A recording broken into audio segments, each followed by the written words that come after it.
como en el caso de la obra del Señor ocurre que al estar tan constantemente recordándola, citándola, podemos llegar a perder de vista la belleza que la obra de Jesucristo tiene.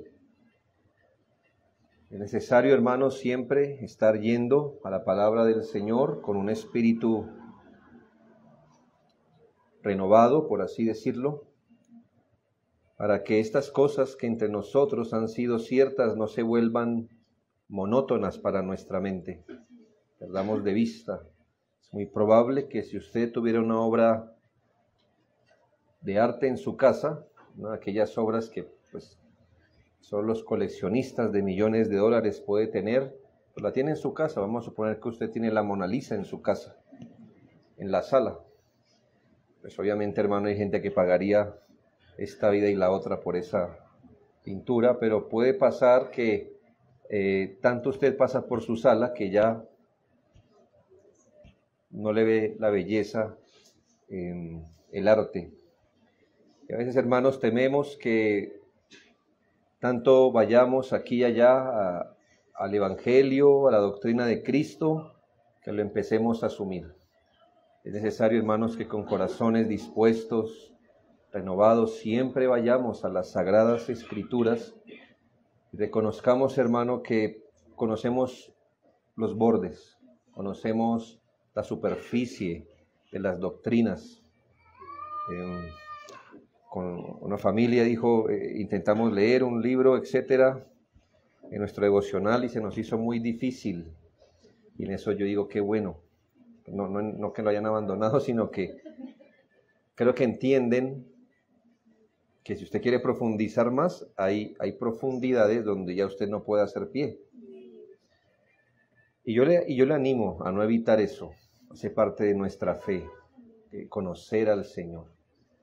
Creo que hay que avanzar y aunque nuestro entendimiento sea claro, en el sentido de conocer que Cristo es el Salvador, que Cristo es profeta, sacerdote, rey, y aunque ya no sepamos, digamos, defender en esta doctrina, no permita nunca que su corazón, al ir a estas doctrinas, se apague y como que asuma y diga, no, eso ya me lo sé.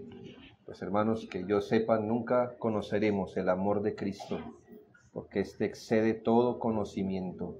Si usted cree que lo sabe, es como el niño que dice, yo ya conozco las matemáticas, por ahí conocerá sumar, restar, por ahí dividir. ¿Conocer las matemáticas de verdad? Bueno, vamos a mirar y a finalizar el oficio sacerdotal de Jesucristo en su aspecto de satisfacción. Les recuerdo que cuando hablamos del oficio sacerdotal de Cristo, le enseñé que hay dos cosas que no puede perder de vista. ¿En qué consiste el oficio sacerdotal de Cristo? Uno, en su obra de satisfacción. El segundo, en su obra de intercesión. Jesucristo es sacerdote porque satisface la justicia de Dios por medio de su sacrificio y porque intercede por los suyos. Así que vamos a terminar del oficio sacerdotal de Cristo, lo que tiene que ver con la satisfacción. En una próxima enseñanza hablaremos del oficio sacerdotal, pero en cuanto a su intercesión. ¿Qué quisimos señalar de la doctrina de la satisfacción que hizo Cristo a la justicia divina? Dijimos que esta obra de satisfacción fue de carácter penal, que esta satisfacción se basó en un acuerdo previo hecho en la eternidad en el que Cristo fue dado por gracia en sustitución de los elegidos. Entonces Cristo asume la pena del pecado y obra en su obediencia activa y pasiva para la reconciliación con Dios. Vimos también que el sacrificio de Cristo fue expiatorio. Vimos que el sacrificio de Cristo hizo propiciación. Vimos algunos distintivos de la obra de satisfacción de Cristo, esto es, que su sacrificio en la cruz no consistió en un exacto equivalente, sino en un equivalente justo, que la satisfacción de Cristo fue un asunto de gracia de parte de Dios. Vimos también que es justo que las bendiciones de la satisfacción de Cristo le sean realmente otorgadas a su pueblo, puesto que Él cumplió su obra eficazmente. Finalmente vimos que la satisfacción de Cristo fue una satisfacción vicaria. Yo espero que ya todo este lenguaje que hemos usado no les sea desconocido. Procuramos explicar todos estos conceptos, estas frases, estas palabras, pero es necesario entenderlas para hallar la riqueza del sacrificio de Cristo, dando satisfacción a la justicia. Ahora nos preguntamos, ¿qué resultados inmediatos y obvios tenemos de la obra de satisfacción de Jesucristo delante de la justicia divina? ¿Cuál es el resultado de que Jesucristo haya hecho satisfacción a la justicia divina? Vamos a mirar algunos, y el primero de ellos es la reconciliación con Dios. Fruto o producto de que el Señor hiciera satisfacción a la justicia divina, ahora tenemos reconciliación. Podríamos pensar, hermanos, y como le advertí la vez pasada, que pudiéramos pensar esto, que el punto principal cuando la Biblia nos habla de la reconciliación, o ese término reconciliación aplicado a la salvación, tiene que ver con nuestra reconciliación con Dios. Es decir, que nosotros seamos tornados. Ahora nosotros consideramos mal a Dios, en un momento consideramos a Dios, éramos desobedientes a Dios, y que a veces creemos que cuando la Biblia habla de reconciliación, en primera medida habla de que en nosotros se dio un cambio. Y ahora nosotros, que pensábamos mal de Dios, nosotros que éramos enemigos de Dios, hemos sido tornados ahora, y nos hemos puesto, por así decirlo, en sintonía con Dios, y ahora lo miramos bien, le miramos como Él es, le consideramos como Dios y Salvador. Sin negar que esto sea un punto, la palabra de Dios nos enseña que al hablar de reconciliación, lo primero que tiene en mente no es nuestra reconciliación con Dios. La obra de reconciliación tiene que ver con reconciliar a Dios con el hombre. Cristo, cuando se dio en la cruz, tenía en mente primero, quitar el obstáculo para que Dios viera a los elegidos de otra manera. La obra de la reconciliación iba dirigida principalmente a reconciliar a Dios con el hombre. Producto de esto, gracias a que Dios ha sido reconciliado, gracias a que se ha hecho una obra en la cruz de satisfacción, gracias a que se quitó el impedimento que no permitía que Dios mirara bien al hombre, gracias a eso, el hombre, en este caso los elegidos, son reconciliados con Dios. Claro, podemos tener textos como Romanos 5, 10 y 11, pero si lo miramos de la manera más estrecha, dice, porque si siendo enemigos fuimos reconciliados con Dios. ¿Usted qué le parece ese texto? Usted dice, bueno, aquí dice que nosotros somos los que fuimos reconciliados con Dios por la muerte de su Hijo, mucho más estando reconciliados seremos salvos por su vida. Y no solo esto, sino que también nos gloriamos en Dios por el Señor Jesucristo, porque hemos recibido ahora la reconciliación. Parece entonces, usted lee este texto de la forma más estrecha, es que el punto es que nosotros fuimos reconciliados con Dios. Y en efecto, como le digo, eso es una verdad. Lo que ocurre, hermanos, es que si usted lee el contexto y abre el panorama, ahora leamos Romanos 5, 8 al 11. 5, 8 al 11. Dice, y ahora entendemos que hay un orden, mas Dios muestra su amor para con nosotros, entiéndese aquí los elegidos, en que siendo aún pecadores, Cristo murió por nosotros. Entonces mire cómo va la temporalidad de esto. Nosotros no nos movimos primero. El pecador no se movió primero. Dice que el Señor murió, y cuando murió significa que estaba haciendo satisfacción, y la estaba haciendo cuando nosotros, ¿qué éramos? Enemigos. ¿Ya? Enemigos o pecadores. Cuando aquellos por los que Él vino a hacer satisfacción no eran creyentes, ni posibles creyentes, sino pecadores, Cristo murió. Es decir, Él estaba satisfaciendo la justicia de Dios. Dice, pues mucho más, estando ya justificados en su sangre, por Él seremos salvos de la ira. Porque si siendo enemigos, fuimos reconciliados con Dios por la muerte de su Hijo, mucho más estando reconciliados seremos salvos por su vida. Aquí el punto es, hermanos, cuando se obró la reconciliación por la muerte de su Hijo. Cuando éramos aún enemigos. ¿Sí se da cuenta que lo primero no es nuestra reconciliación con Dios?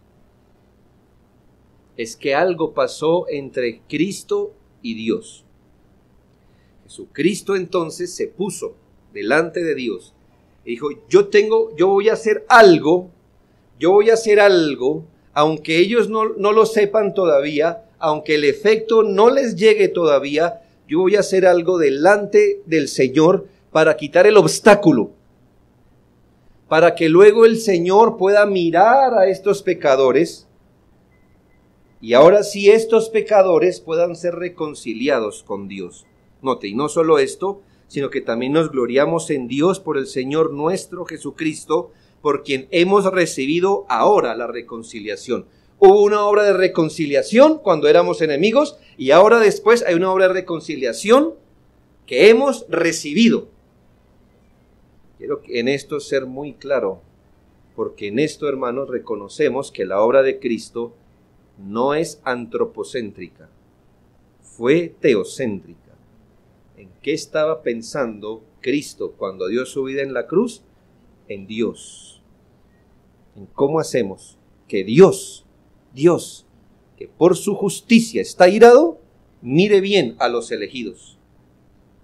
Luego que Él obra, ya hay otra obra cuando el Espíritu Santo toma un elegido y lo torna, para que ahora éste sea reconciliado con Dios.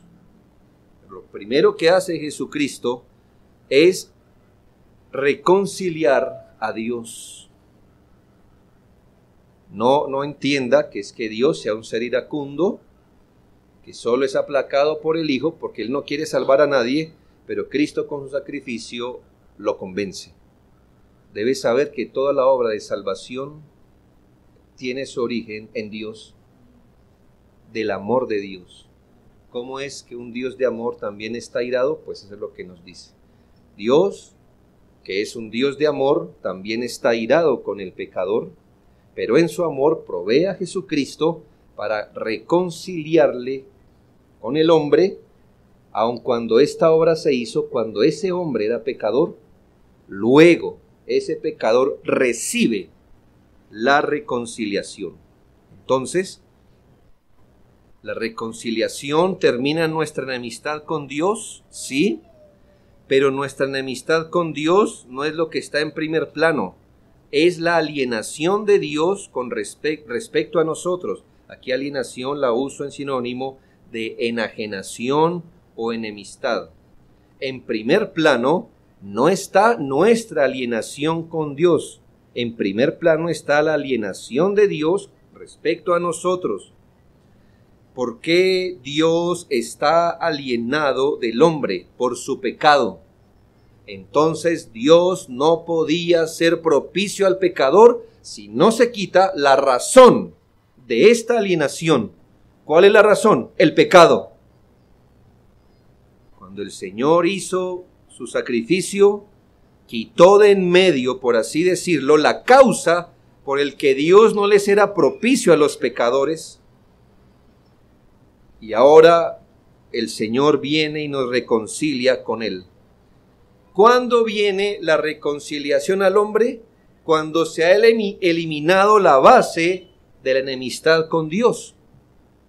Primero Cristo satisfizo la justicia de Dios, así quedó eliminada la base de la separación del pecador para con Dios.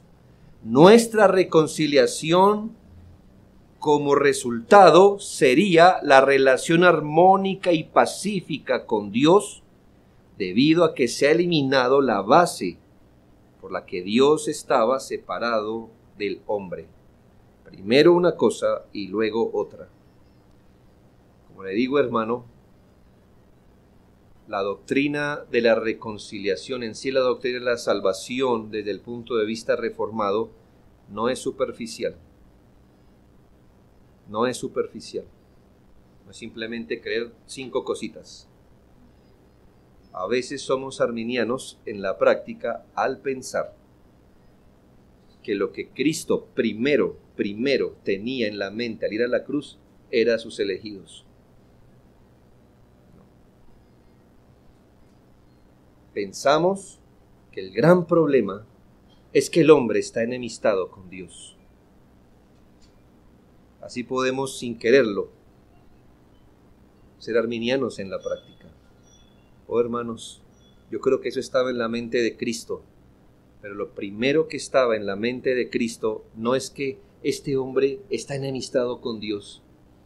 Lo primero que le pesó al Señor en su corazón es que Dios está enemistado con el hombre. Se lo he dicho muchas veces, hermano. Si usted fuera enemigo de Dios, eso es como, ¿qué le pasa a Dios si usted es su enemigo? ¿Me hago entender? Si está conmigo, respóndame. ¿Qué le puede pasar a Dios si usted está enemistado con Él? Si usted está bravo con Dios, si usted no le cae bien Dios, ¿cómo qué le pasa a Dios? Aun si toda la humanidad, con todos los ángeles, estuviera enemistado con Dios, Dios seguiría siendo el mismo. Y nuestro gran problema ese es un gran problema, pero no es nuestro gran problema. Nuestro gran problema no es que nosotros nacemos enemistados con Dios. Nuestro gran problema es que nacemos con Dios como nuestro enemigo. Ese es el gran problema. Y cuando evangelice es mejor que ponga las cosas en orden. En otras palabras, hermano, el problema, usted es el problema. Pero el mayor problema es Dios. En ese sentido, ¿me hago entender? ¿Cuál es el mayor problema? No es que usted esté enemistado con Dios. Ese es el segundo problema. El problema es que Dios, cuando usted nació, dijo, usted es mi enemigo. Y yo le tengo una porción a mis enemigos. Él le declaró la guerra a usted, no usted a él, de primero. Él contra usted. Dios contra usted. Ser no creyente no es solamente estar sin Dios, es estar con Dios en contra. Es que Dios le considere a usted su enemigo, el blanco en el que Él hará reposar todas sus flechas, calamidades y maldiciones. Ese es el problema que resuelve el Evangelio. No es persuadirlo a usted de cómo usted puede ver a Dios como Él es. Esa es parte del problema. Pero el principal problema es cómo hacemos que un Dios que con justa justicia lo considera a usted pecador, cómo se vuelve propicio a usted. Cómo Dios lo mira mejor a usted. Cómo Dios cambia la visión de usted, que lo considera un enemigo. ¿Cómo? El Evangelio nos dice cómo Dios, que le considera como su enemigo, ahora cambia y lo considera como un hijo. Ese es el problema del Evangelio, que Cristo resuelve en la cruz. Que Cristo resuelve en la cruz. Claro, está el otro problema, que después de todo, como dice el dicho, tras del ladrón bufón, tras de que Dios está enemistado con nosotros por alguna razón, nosotros estamos enemistados con Dios. Imagínense, ya usted tiene a Dios con su enemigo, así que piense eso en tanques de guerra. ¿Cómo sería? Dios saca toda su artillería contra usted y tras de todo usted le saca su espadita.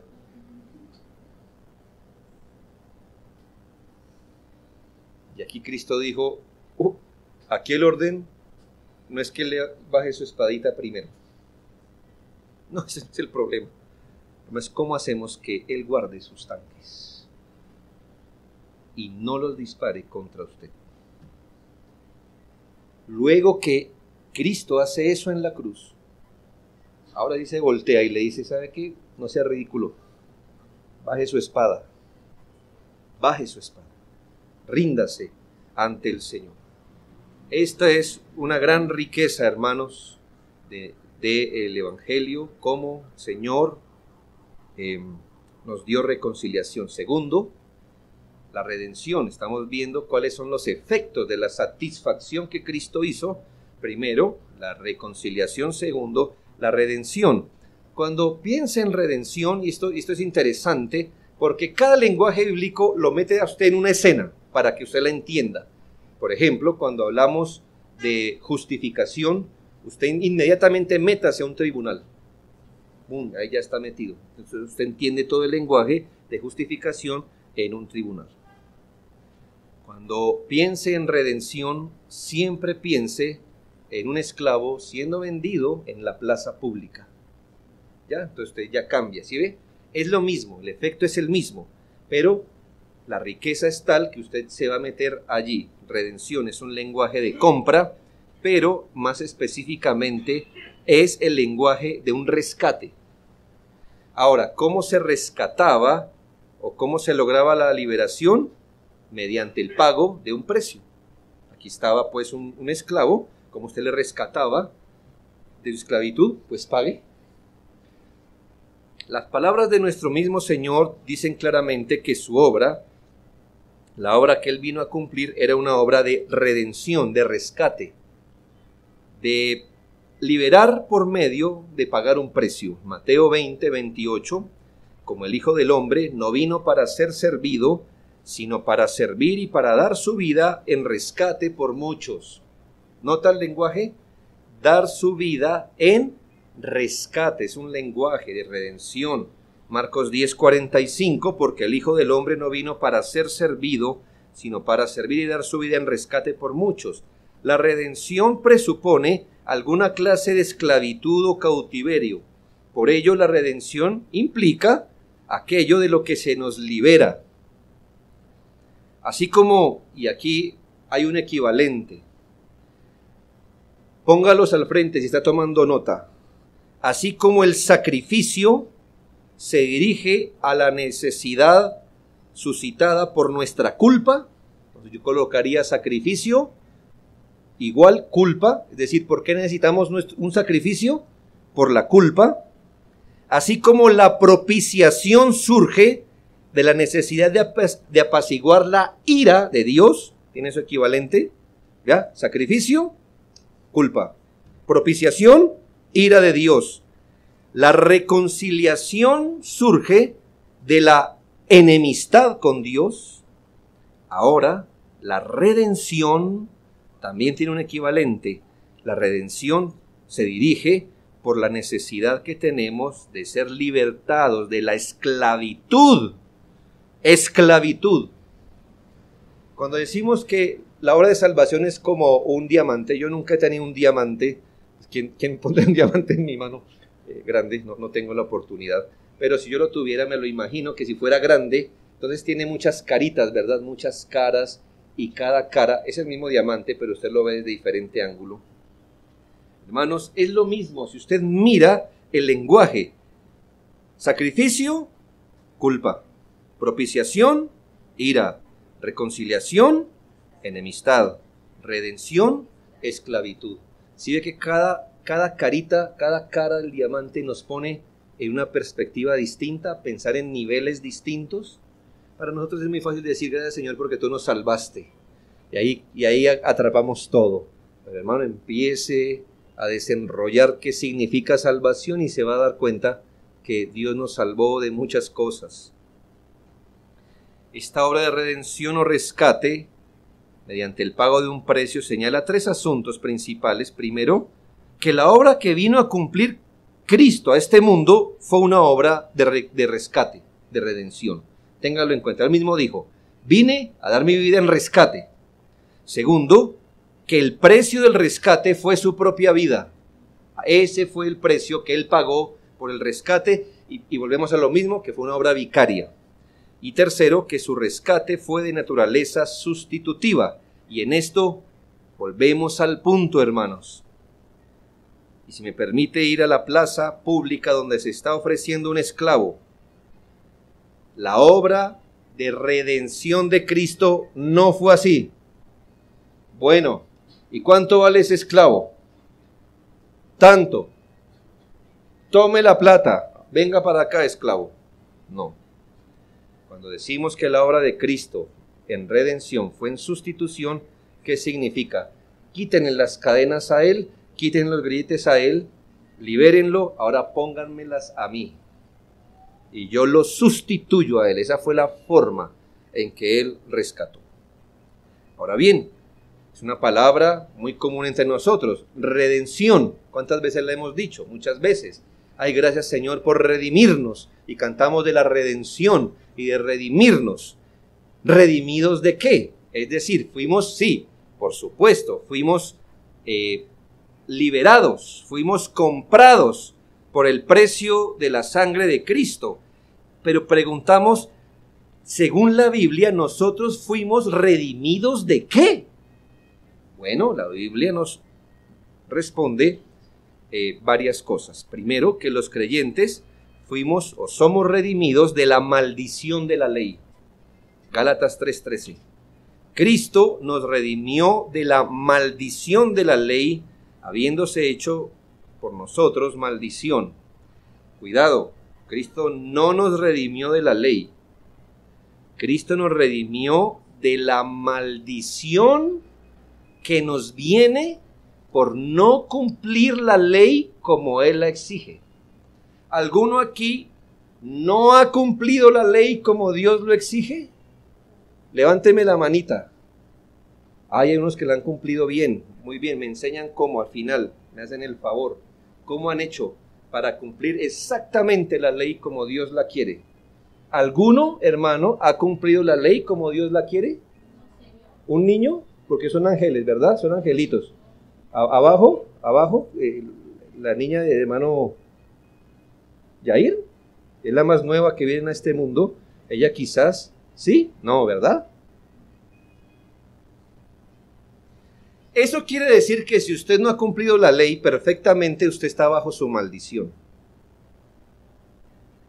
Cristo no nos redime de la ley, nos redime de la maldición que viene por no cumplir perfectamente la ley. Pero ¿qué dice la Escritura en el caso de los creyentes?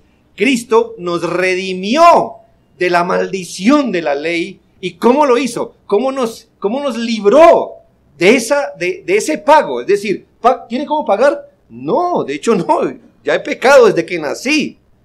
¿Cómo va a ser liberado de eso? Dice que Él se hizo maldición. Él asumió la maldición y así fuimos redimidos de la maldición de la ley. Segundo, los creyentes somos redimidos de la ley ceremonial. ¿Le queda claro qué es la ley ceremonial? De todos los aspectos de la ley que tenían que ver con cómo nosotros nos acercamos a Dios mediante una estructura o mediante la estructura del antiguo pacto. Hebreos 9 al 12. Mire, que aunque no se diga exactamente la palabra, el concepto está aquí. Dice que esta ley ceremonial es símbolo para el tiempo presente. según el cual se presentan ofrendas, sacrificios que no pueden hacer perfecto en cuanto a la conciencia al que practica ese culto. Está hablando de esos sacrificios del antiguo pacto, cómo esto no podía hacer perfecto a nadie, ya que consiste solo en comidas y bebidas de diversas abluciones y ordenanzas acerca de la carne, impuestas hasta el tiempo de reformar las cosas. Pero, estando ya presente Cristo, o sea que va a ser un contraste. Miren lo que pasaba con la ley ceremonial, ¿ya?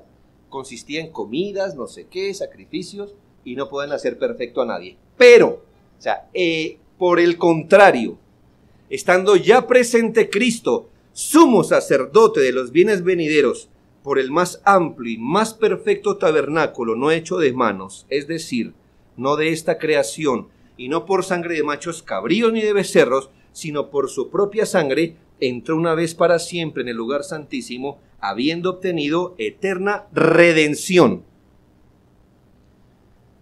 Y por eso es que podemos decir claramente, hermanos, que nosotros fuimos librados de la ley ceremonial. ¿Por qué? Porque Cristo, como el último cordero, como el sacerdote final, entró al cielo por su propia sangre y obtuvo eterna, en lo que estamos viendo, redención. Tercero, los creyentes somos redimidos de la ley de obras. Cristo nos ha redimido de la necesidad de guardar la ley como condición de nuestra justificación y aceptación por parte de Dios. Nosotros hemos sido redimidos de la ley de las obras, es decir, ¿de qué nos sacó? ¿De qué nos libró el Señor? De que usted y yo tuviéramos que obrar para ganar justicia. Que usted y yo tuviéramos que obedecer para ser aceptados, reconciliados, justificados por Dios. De eso nos libró el Señor. Si no nos hubiera librado de esto, entonces ¿cómo serían los términos de la salvación? Haz esto y vivirás. Haz esto y sé salvo. Sé obediente y sé salvo. Hermanos, Cristo nos redimió para que ese no fuera el contrato. Haz esto y vive, sino cree y vive. Gálatas 4:5 dice, cuando vino la plenitud del tiempo, Dios envió a su Hijo, nacido de mujer, nacido bajo la ley, para que redimiese a los que estaban bajo la ley, a fin de que recibiésemos la adopción de hijos.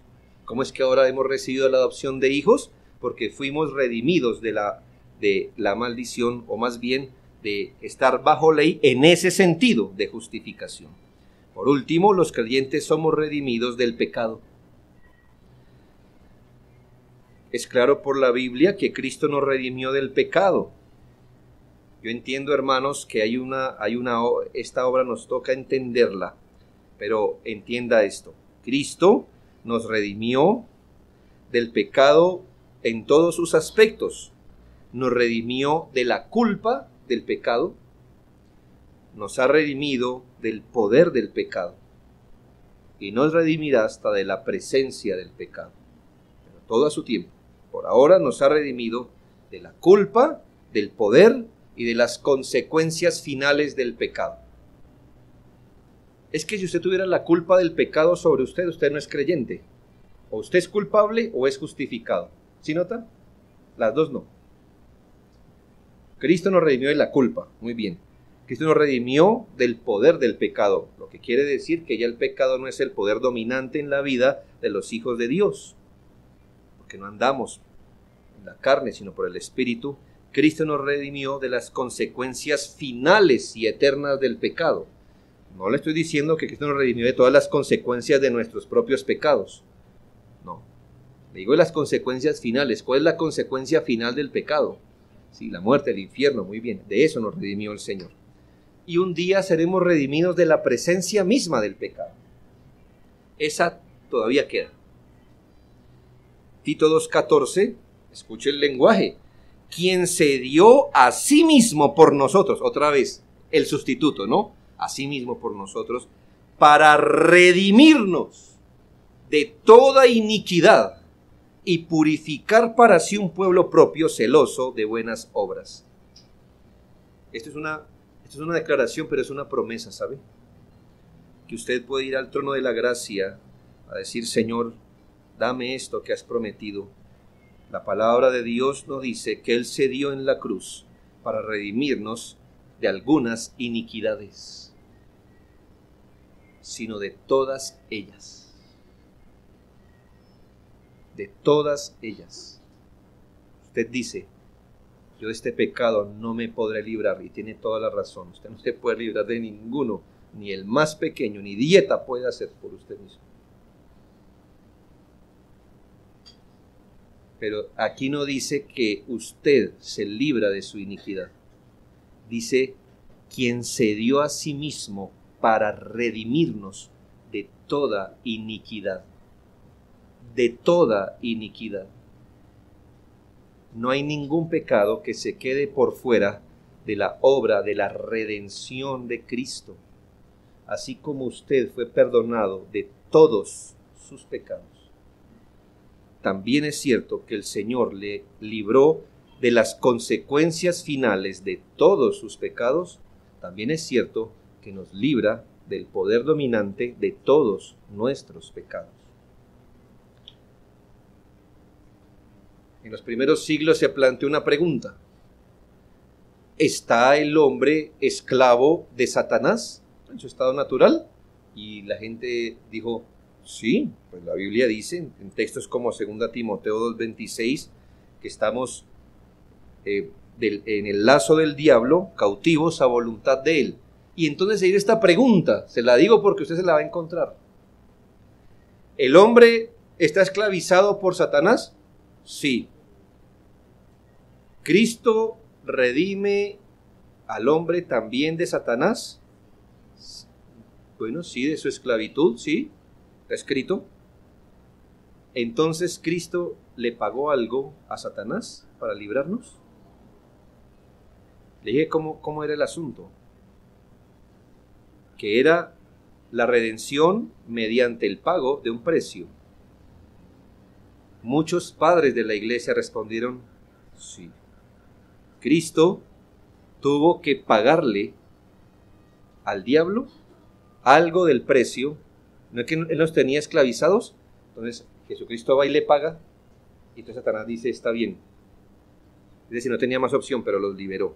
Por eso siempre le aconsejo, hermano, que aunque hoy haya una modita ahí en la reforma, que lo más puro son los padres de la iglesia, no es así.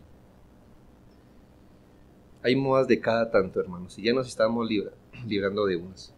Nosotros apreciamos a los padres de la iglesia, pero debes saber que muchos de ellos, en algunas cosas, no creen ni cerquita de lo que nosotros creemos. Y se dice: no, usted quiere ser buen reformado, usted tiene que tomar toda la patrística.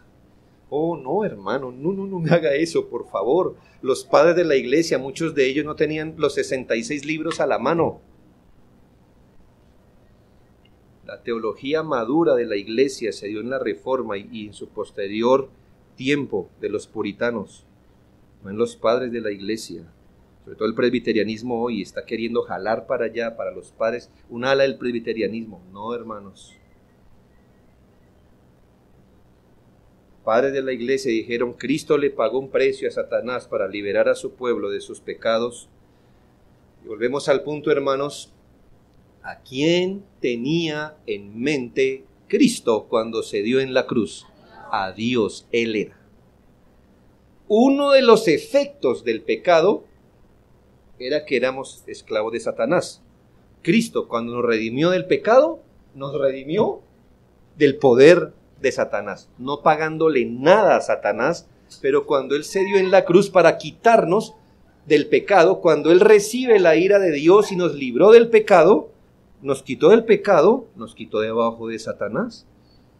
Entre Cristo y el diablo no hubo ningún contrato, así que no había nada que pagarle a él. Cerca de mi casa, lo viven cambiando, hace rato no lo cambian, pero hay una imagen de Cristo y el diablo haciendo un pulso. Vea, esa es la idea que subyace ahí. Como si el Señor, y eso a veces se comparte como evangelismo, ¿no? El diablo y Jesús haciendo un pulso, ¿y quién ganó? Cristo ganó. Hermanos, es que el pacto de redención no se hizo entre Cristo y el diablo, se hizo entre el Padre y el Hijo. El asunto es el Padre y el Hijo, siempre el Padre y el Hijo. Sí, Satanás está ahí también como una consecuencia, es fuerte. De eso también tenemos que ser redimidos. Pero cuando fuimos liberados del pecado, fuimos liberados también de Satanás, de su poder dominante. Finalmente quiero terminar, hermanos, con algunas aplicaciones. Son 6, espero darlas rápido. ¿Para qué es útil conocer más profundamente esta doctrina? Me tomaré de la mano de Thomas Watson, no lo replico literalmente, lo voy a parafrasear libremente. Primero, medite en la excelencia de la obra sacerdotal de Cristo haciendo satisfacción. Pues nuestro hermano Yair nos exhortaba a meditar. De hecho, cuando tenemos problemas, eso es lo que hacemos con un problema. ¿Sí se ha notado rumiando problemas? Eso lo hacemos maravillosamente. Cada momento lo andamos rumiando. Ahí venimos, si usted come, si usted duerme, todo es el problema. Hermano, ahora medite en la excelencia de la obra sacerdotal de Cristo haciendo satisfacción. Recuerde que ese sacrificio es perfecto. Hebreos 10:14, porque con una sola ofrenda hizo perfectos para siempre a los santificados. Es una ofensa y demérito pensar siquiera que la obra de satisfacción de Cristo requiere ser completada o ayudada o asistida por otra obra, por otro sacrificio. Cualquier ayuda sería una blasfemia contra el oficio sacerdotal de Cristo. Hermano, usted sabe que la doctrina católica romana dice que si bien Jesucristo es el mediador entre Dios y el hombre, necesitamos un mediador entre el hombre y el mediador. Y por eso.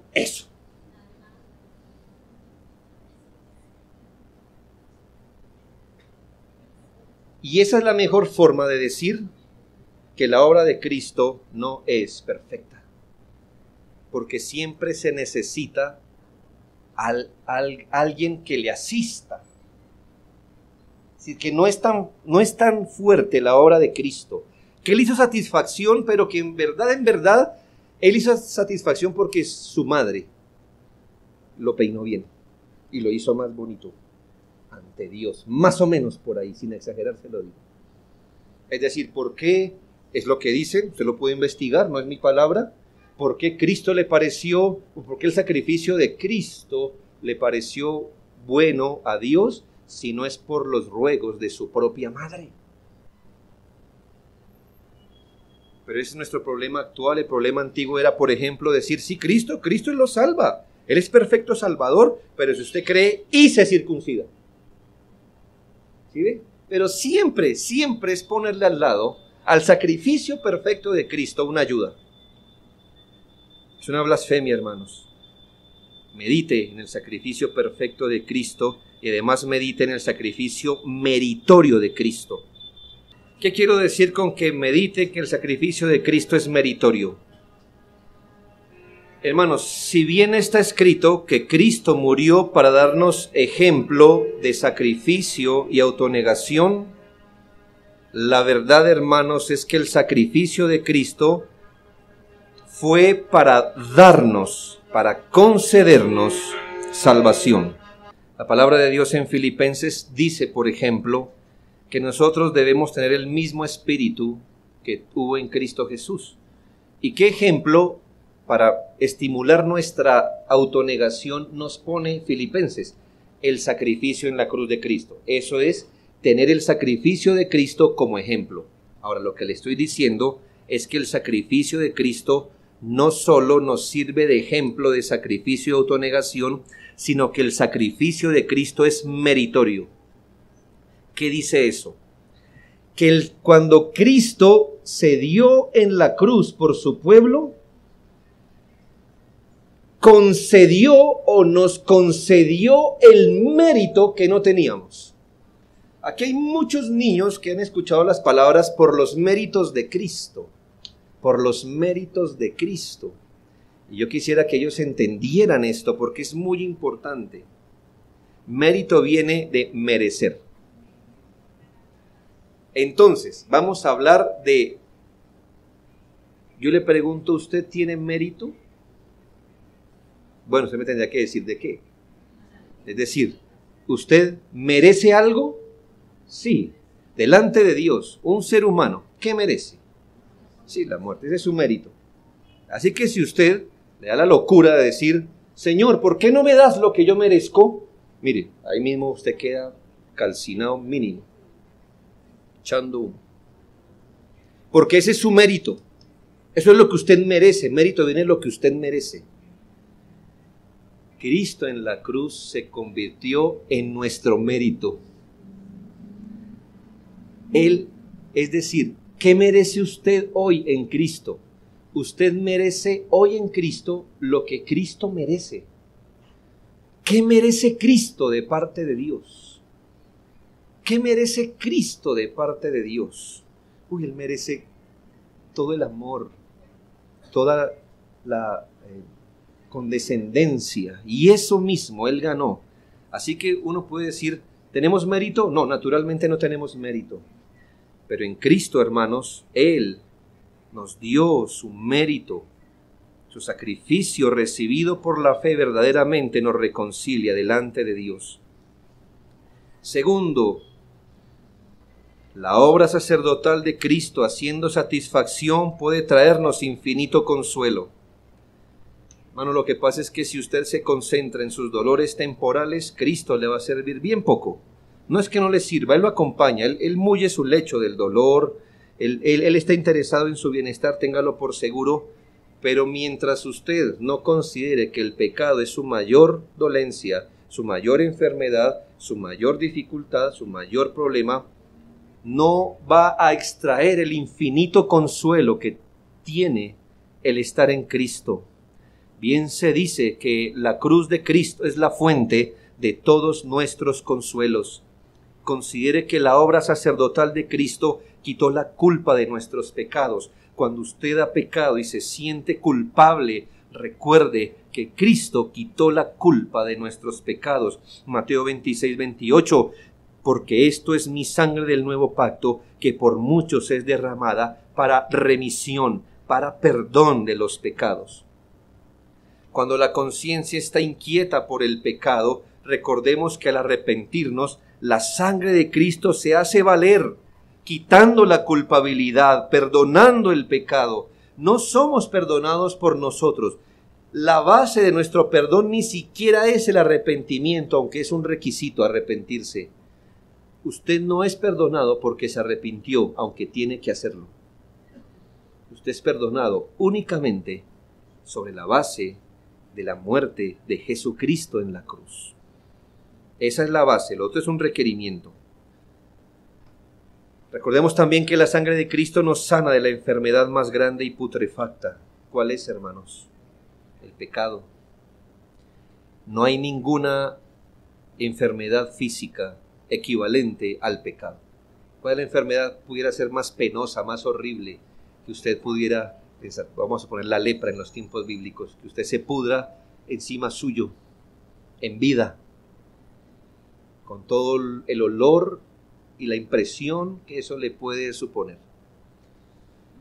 Oh, hermanos, ni siquiera el pecado pudiera ser, a veces es comparado con la lepra, pero eso no diría todo lo que es el pecado en nuestra vida.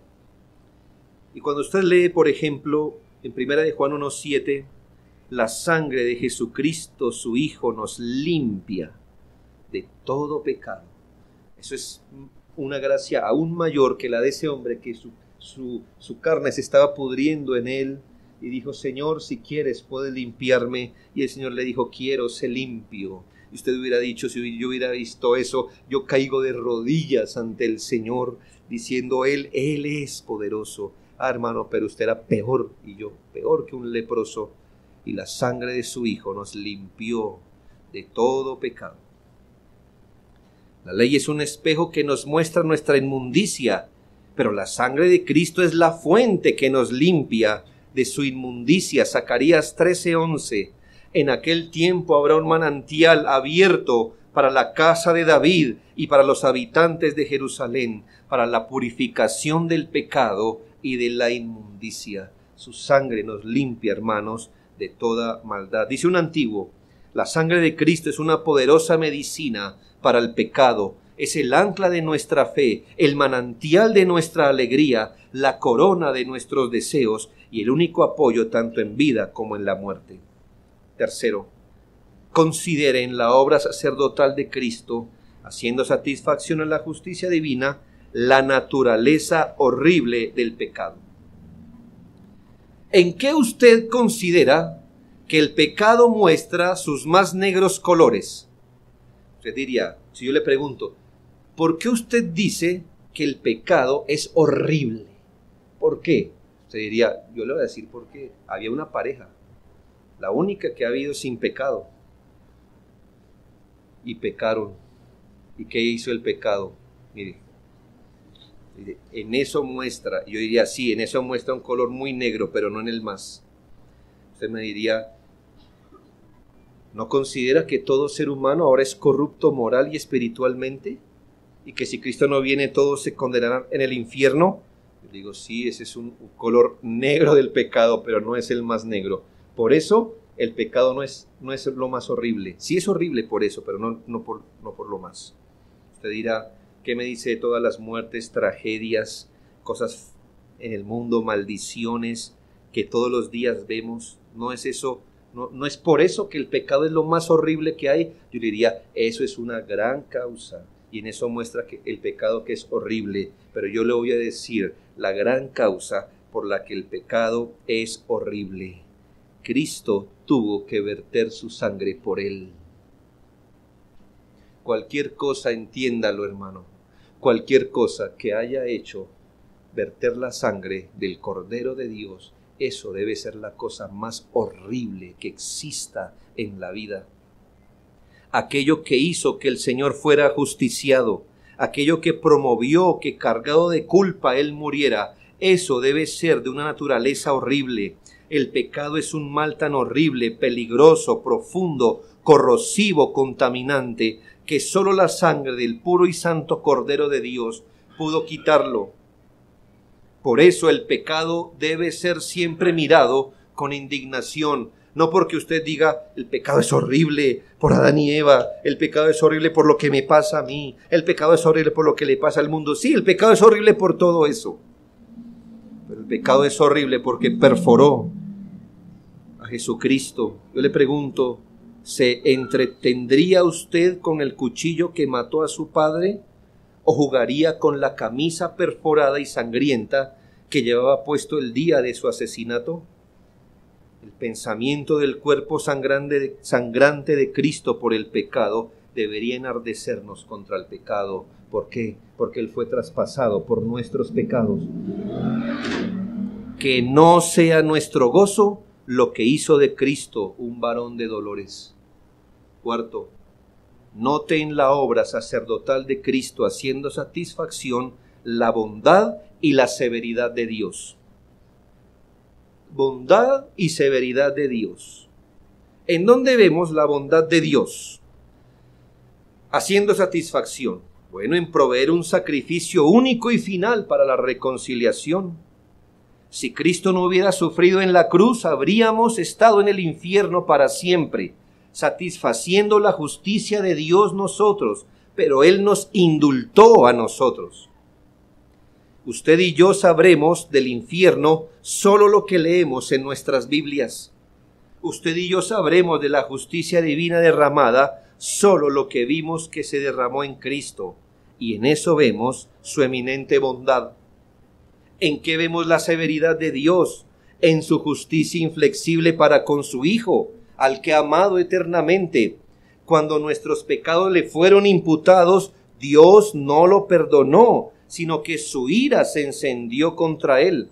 Dios no escatimó a su Hijo, no le disminuyó nada que él debía pagar por nosotros. Todo le fue exigido y todo fue pagado por él. Considere, por favor, que si Dios fue tan severo con su propio Hijo al verlo cargado de nuestros pecados, cuán terrible será un día para sus enemigos que cargan sus propios pecados. Los que mueren sin Cristo en impenitencia deliberada deben sentir la misma ira que sintió Cristo, y debido a que ellos no pueden soportarlo una vez y para siempre, tendrán que soportarlo toda la eternidad. Quinto, a la luz de la obra sacerdotal de Jesucristo, haciendo satisfacción, admire el amor de Dios por los elegidos. Como dijo un antiguo, la cruz fue el púlpito en el que Cristo predicó su amor por el pecador. Nosotros a veces nos acostumbramos a pedirle a Dios muestras de su amor como un chantaje para que Él conceda nuestros caprichos. Señor, si tú me amas, sana a mi hijo. Si tú me amas, concédeme este trabajo. Eso es puro chantaje al cielo. Romanos 5, 8 al 10 dice, mas Dios muestra su amor para con nosotros, ¿en qué? En que siendo aún pecadores, Cristo murió por nosotros. No solo el acto mismo es de inmenso amor, hermanos, dar su vida por el pecador, sino piense por quién dio su vida y a favor de quiénes lo hizo, por nosotros. Eso muestra un grado superlativo de lo que entendemos como amor. Si miles de ángeles se hubieran sacrificado por la humanidad, sería un gesto noble y de inmenso valor, pero que Dios Hijo, perfecto, infinito, diera su vida por pecadores, no se puede dimensionar. Los sufrimientos de Cristo lo hicieron temblar, pero jamás lo hicieron retroceder. ¿Por qué? Por su amor. Por eso Efesios 3:19 dice, el amor de Cristo que excede todo conocimiento. Debemos hacer del amor de Dios Padre, del amor de Dios Hijo, nuestra meditación, nuestra conversación, nuestra investigación y profundización. Según a los Corintios 5, 14 y 15, porque el amor de Cristo nos constriñe, pensando esto, que si uno murió por todos, luego todos murieron, y por todos murió, para que los que viven ya no vivan para sí, sino para aquel que murió y resucitó por ellos.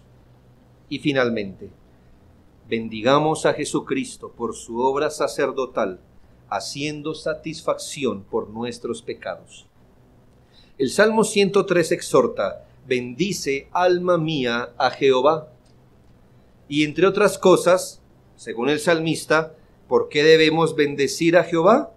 Dice el versículo 3 y 4, porque Él es quien perdona todas tus iniquidades, Él sana todas tus dolencias, el que rescata del hoyo tu vida, el que te corona de favores y misericordias.